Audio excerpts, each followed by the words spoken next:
of the many places you can explore across France, only a few stand out as the most beautiful. These places aren't just a sight to see. They reflect the heart of the country and what makes it worth visiting. From the stunning coastline of Plage de Palombaggia to the majestic Palace of Versailles, here are the most beautiful places to visit in France. Make sure to subscribe to Discovery Destination for more travel guides like this. Île de Pokérol. Pokérol sits just off the southern coast of France. The island has a small yet charming village where you can stroll through narrow streets and see the Église Sainte-Anne, which stands in the center. Just above the village, Fort Saint-Agathe offers a wide view over the island and sea. Built in the 1500s, it's one of Pokérol's most historic landmarks. Close by, the restored Moulin du Bonneau is a traditional windmill from the 1700s that reflects the island's agricultural past. Near the village, Plage d'Argent is one of the most popular beaches with its shallow, clear water. Not far away, Plage de la Courtade is the island's largest beach with its wide stretches of sand and trees for shade. For something quieter, Plage de Notre Dame sits in a bay lined with pine trees. On the southern side of the island, the terrain changes. You'll find steep cliffs and rocky coves. One notable spot is the Lac de l'Oustau de Dieu, a sheltered cove once used by fishermen. Toward the western end of the island, Plage du Langoustier offers two contrasting experiences. One side features a traditional white sandy beach, while the other has rare red and black sand, giving it a unique appearance. If you're ready for a longer walk, the Plage de Pokérol stands at the southern tip of the island. The trail leading to it gives you expansive views of the sea and cliffs along the way. By the way, my Travel on a Dime ebook shows you how to travel more for less. I'll share more about it later.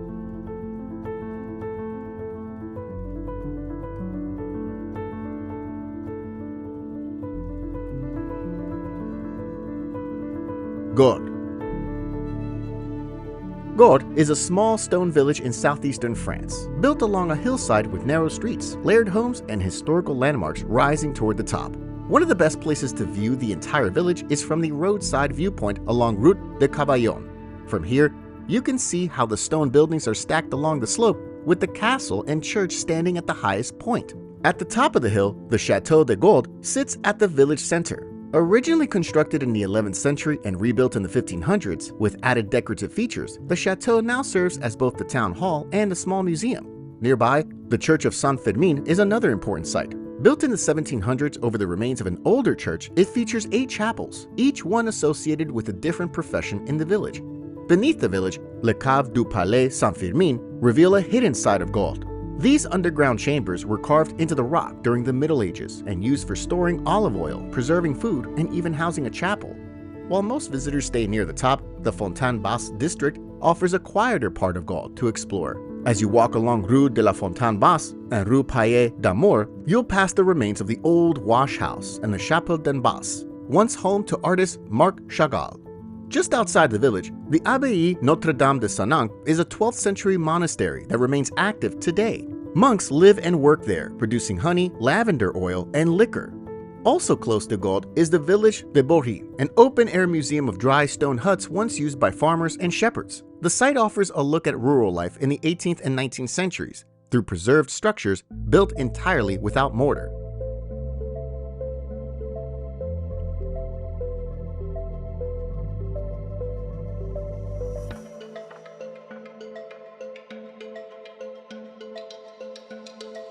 Pont du Gard.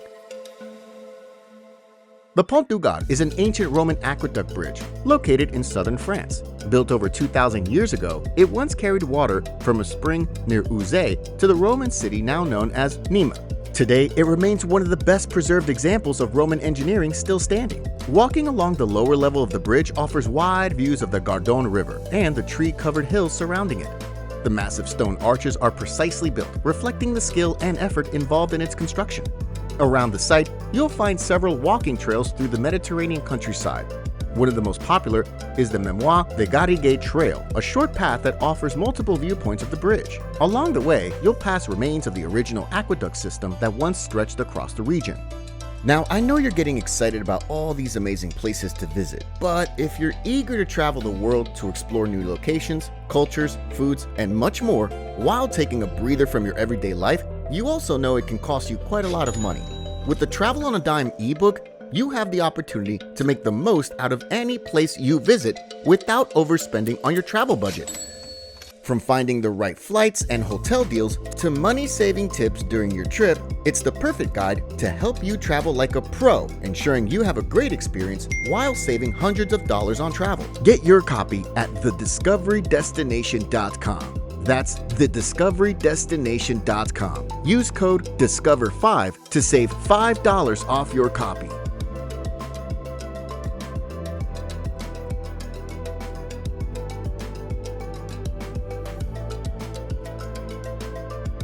Plage de Palombaggia. Plage de Palombaggia is one of the most well-known beaches on the southeastern coast of Corsica, popular for its clear turquoise water, soft white sand, and red-orange rock formations that break up the shoreline into small coves. The main area of the beach is ideal for sunbathing or relaxing under the natural shade of umbrella pine trees. On the southern edge of Palombaggia, Plage de Ascaggio offers a quieter atmosphere if you're looking for a more peaceful place to relax. Toward the northern end of the beach, there's a large pink granite rock that stands out, a good place to climb for wide views of the beach and coastline. A short path leads from Palombaggia through pine trees and sand dunes to Plage de Tamaricciu. This nearby beach is calm with the same clear water and soft sand, making it another good option if you want to explore beyond Palombaggia on foot.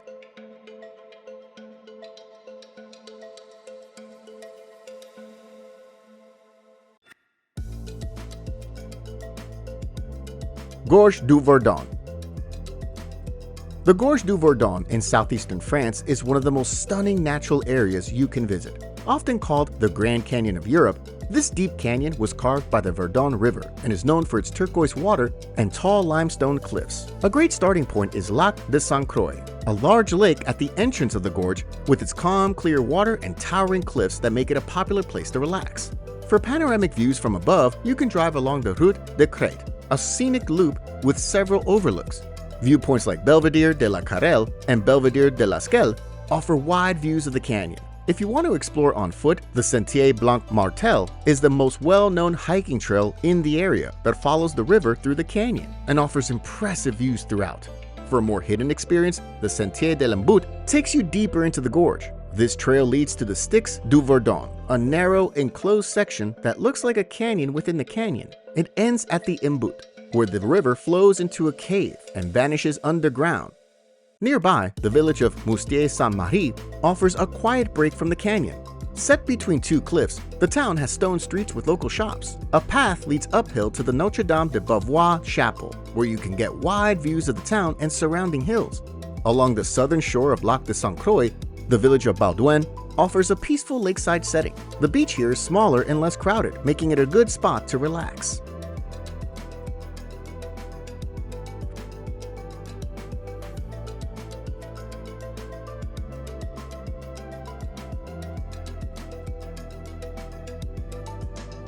Louvre Museum.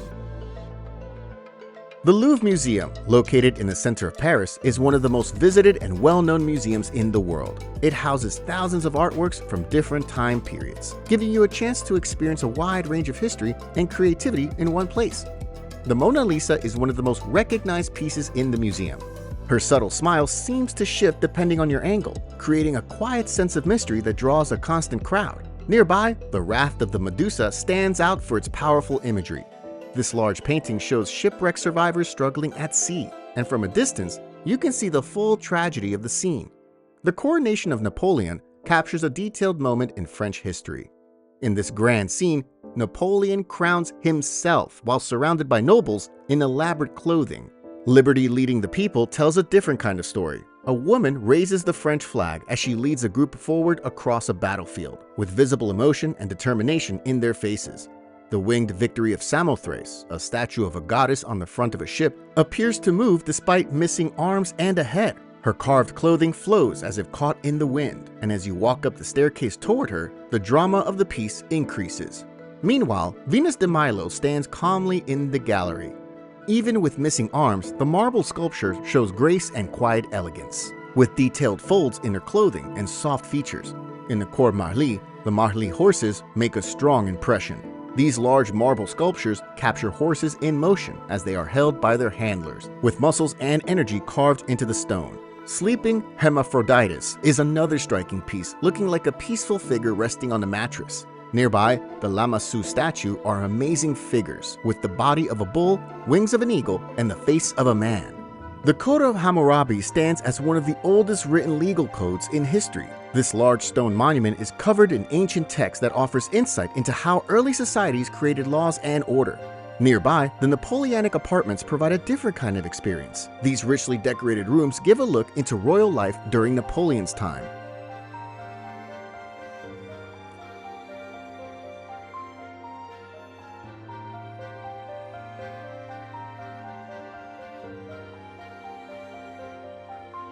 Calanque National Park. Calanque National Park stretches along the southern coast of France, known for its dramatic limestone cliffs and narrow inlets called calanques that cut through the rocky coastline. One of the most stunning spots in the park is Calanque d'Envaux, surrounded by towering white cliffs and a small pebble beach. The hike to get there takes effort, but the emerald-colored water and quiet setting make it feel rewarding once you arrive. Nearby, Calanque du Porpin offers a more peaceful and easily accessible experience. Pine trees surround the cove, giving it a softer feel. Calanque de Sormieu is the largest calanque in the park and has a wide open setting. Its flat sandy beach makes it ideal if you're looking for an easier place to swim or relax. Another highlight is Calanque de Souguiton. The trail leading to it offers wide views of the sea, and if you continue farther up to the Belvedere de Souguiton, you'll reach one of the best viewpoints in the park. If you're looking for a more hidden and quiet spot, Calanque de la Monine is a peaceful retreat. This narrow inlet doesn't have a beach, but the water is crystal clear. Even more remote is Calanque de Lule, located between two steep cliffs that rise directly from the sea. It has a rugged feel with a small cove and a half-submerged cave at the base of the rock walls. Off the coast, the Riu Islands are also part of the national park. These protected islands are especially popular with divers who explore marine life in the surrounding waters.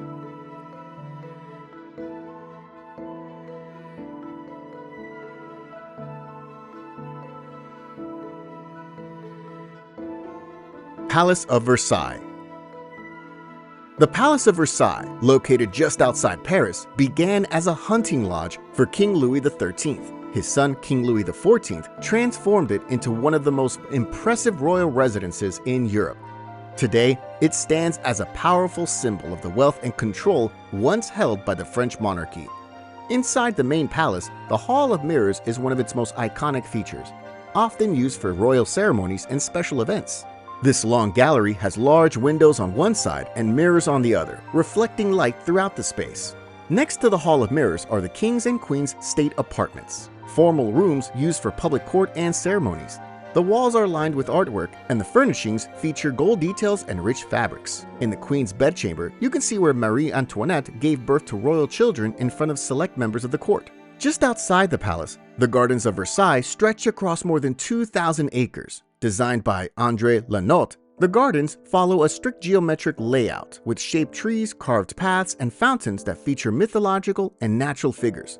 Away from the formal palace and gardens, the Trianon estate offers a quieter atmosphere. The Grand Trianon, built with pink marble, was created by Louis XIV as a more private space. Nearby, the Petit Trianon served as a personal retreat for Marie Antoinette, reflecting her desire for a simpler lifestyle. Next to the Petit Trianon is the Queen's Hamlet, a small model village built for Marie Antoinette to experience the quiet life of the countryside. The area includes rustic cottages, a mill, and open walking paths, all designed to mimic farm life in an idealized way. The Royal Opera, located within the main palace, was built in 1770 for the wedding of the future Louis XVI and Marie Antoinette. The interior is known for its excellent acoustics and decorative details, creating an elegant atmosphere for performances.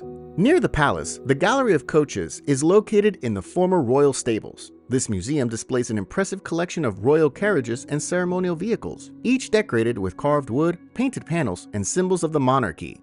Also close to the palace grounds is the Potager du Roi, or King's Kitchen Garden. Originally created to supply fresh produce for the royal table, it continues to operate today. You'll see rows of fruit trees, vegetable plots, and greenhouses arranged in a formal, structured design with a practical purpose.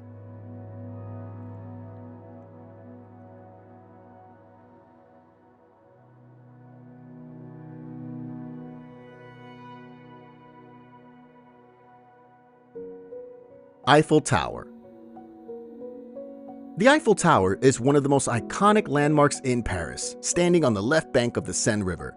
There are few ways to explore the tower. You can ride the elevator to all 3 floors, or take the stairs to the first and second levels. The second floor provides stunning views of the surrounding area, while the first floor features a glass walkway for a more daring experience. If you're walking around the first floor, take a closer look at the iron beams. You'll find the names of 72 French scientists and engineers engraved there, honoring the country's contributions to science and invention. Back on the ground, the Champ de Mars stretches out in front of the tower. Across the Seine River, the Trocadero Gardens offer one of the best views of the tower, especially in the evening. For a different perspective, a cruise on the Seine offers a peaceful way to see the Eiffel Tower from the water.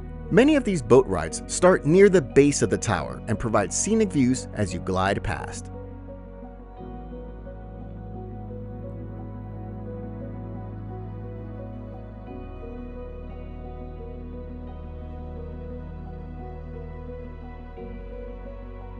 Mont Saint-Michel. Mont Saint-Michel sits just off the coast of Normandy, France. It took centuries to build, and each section reflects a different period in history.